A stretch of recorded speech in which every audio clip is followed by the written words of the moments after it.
Baik, Assalamualaikum Ibu. Waalaikumsalam Ibu Andri. Ibu sehat, Bu? Alhamdulillah sehat Alhamdulillah. selalu. Ibu Ya, mohon izin, di sini saya meminta bantuannya untuk menyelesaikan permasalahan yang saya temui di kelas berkenaan dengan eksplorasi masalah dari identifikasi masalah yang saya temukan. oke, Jawab, silakan. baik, Ibu. Jadi, menurut Ibu, siswa seperti apakah yang memiliki kesulitan belajar, Bu? Oke, yang ditanyakan kesulitan belajar untuk semua mapel ya? Iya, Oke, boleh, Bu. baik. Nah, ya saya coba ya untuk menjawabnya. Begini, Ibu, jadi sebetulnya siswa itu kenapa dia mengalami kesulitan belajar itu mungkin banyak hal ya. Kadangkala pihak sekolah itu tidak sampai melakukan identifikasi kenapa sebabnya. Nah, kita kadangkala hanya melihat depannya saja. Jadi siswa yang mengalami kesulitan pertama satu itu di lingkungan tempat tinggalnya tidak mendukung, ya.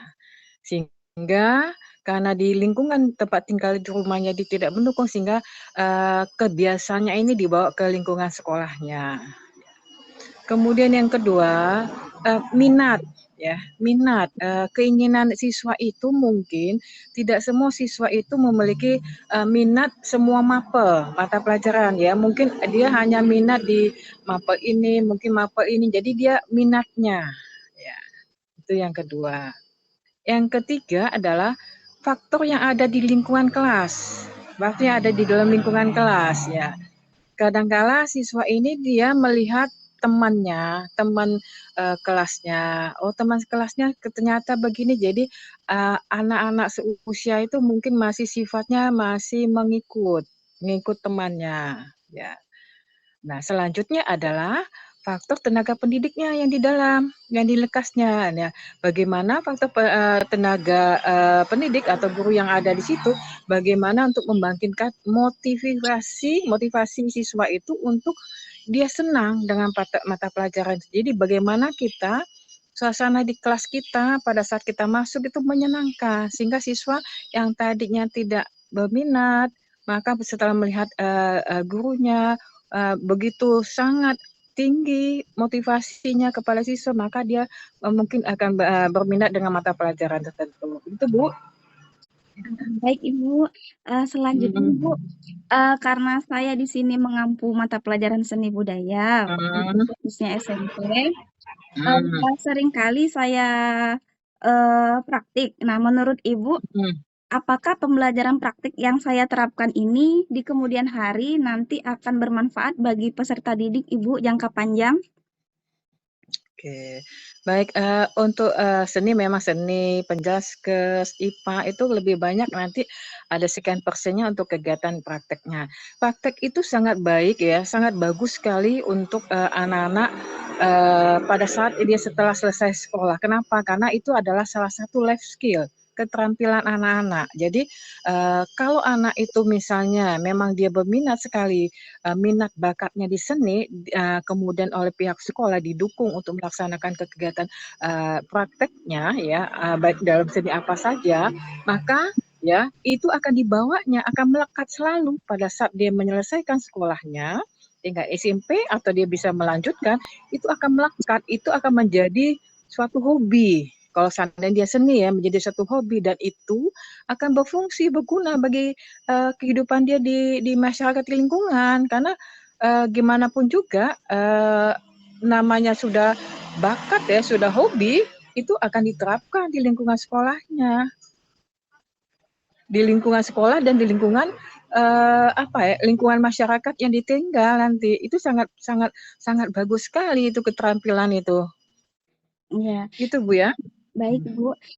Kemudian Ibu, eee, apakah kira-kira faktor penyebab peserta didik ini seringkali pada praktek, khususnya saya di pembelajaran seni rupa itu Hmm. mengalami kendala, khususnya dalam praktek menggambar, Ibu. Kira-kira faktor penyebab anak kesulitan menggambar itu apa ya, Bu, ya? Secara umum boleh, Bu?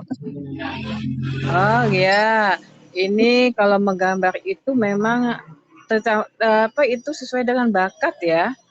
Karena kita tidak bisa tiba-tiba usia SMP ya itu langsung kita sebagai tenaga pendidik guru itu langsung ayo anak-anak kita gambar ini belum bisa karena itu butuh waktu butuh proses. Nah salah satu faktornya yang saya katakan tadi kebiasaan dia sebelum dia masuk di sekolah SMP kebiasaan dia tidak melatih keterampilan dia untuk menggambar ya.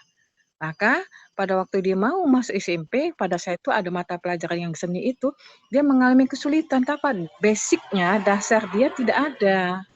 Dasarnya tidak ada. Maka bagi Bapak Ibu guru yang SMP, kalau seandainya kita ingin menyampaikan tentang seni, melukis, seni benang, maka itu harus kita sampaikan dulu basicnya, dasarnya dulu ya. Sehingga anak-anak itu akan tahu, oh dasar awalnya untuk menggambar adalah ini. Jadi jangan sampai tiba-tiba kita kasih tugas membuat gambar itu. Jelas tentu anak akan tidak bisa. Karena apa? Kebiasaan memegang pensil saja itu akan beda. Anak yang sudah punya bakat, kemudian anak yang tidak bakat menggambar itu akan kelihatan dalam hal memegang pensil saya sudah akan kelihatan. Ya, jadi saya pesan kepada ibu di sekolah tingkat SMP.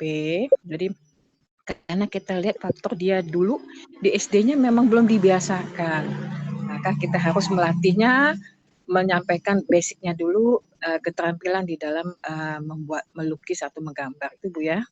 Baik Ibu, saya kira cukup Ibu atas pemaparan Ibu. Terima kasih atas kesempatan wawancara ini. Sama-sama. Ya, mudah-mudahan ini dapat berguna Ibu ya. Ya, amin Ibu, Insya Allah. Ya. Baik Ibu, saya cukupkan dulu ya Ibu. Assalamualaikum warahmatullahi wabarakatuh. Waalaikumsalam warahmatullahi wabarakatuh. Terima kasih.